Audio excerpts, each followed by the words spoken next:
My business partner stole my company and left me penniless. I spent 5 years in the shadows. Then I bought every piece of their failing debt. It wasn't just a theft, it was a total erasure. Marcus didn't just sign me out of the bylaws, he scrubbed my name from the history of Apex Innovations. He stood in front of the board, people I had mentored, and told them I was unstable. He called me a liability. He spun a narrative that my mental health was fracturing the company's potential. They believed him because he was charismatic, the face on the magazines, while I was just the engineer in the back room who built the engine he was driving. I walked out of that glass building with a cardboard box and a bank account drained by legal fees I never authorized. I was 35, bankrupt, and watching my life's work appear on the cover of Forbes under his face. He even triggered a non-compete clause to ensure I couldn't fight back. He wanted me to starve. For the first year, rage was the only thing that woke me up in the morning. I wanted to sue him, but anger is expensive and I was broke. So I did something dangerous. I swallowed the anger and I waited. I had to reinvent myself. I took a job at a firm specializing in forensic accounting. It was humiliating work for a former CTO, but it was an education.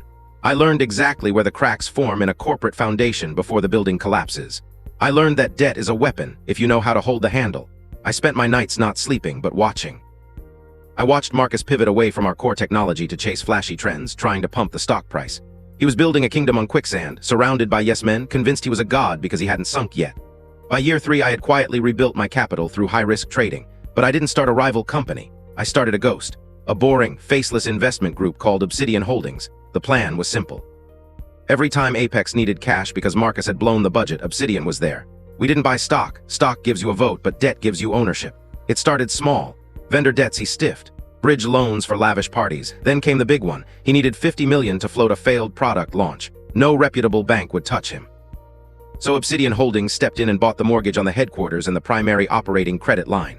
I became his biggest creditor. I wasn't a shareholder, I was the floor he was standing on, and I was about to pull the rug.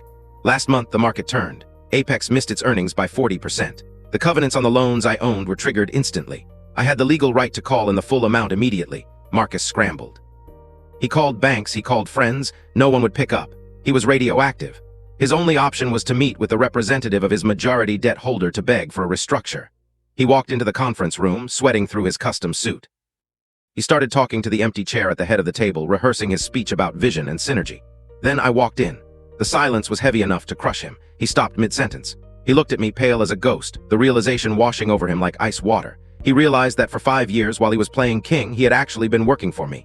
I didn't yell. I simply slid a single blue folder across the mahogany table. Inside was the deed to the building and the transfer of assets. I told him, "You have till 5 p.m. to clear your desk." He kept the title, I took the assets. Sometimes the best revenge isn't a war, it's a foreclosure.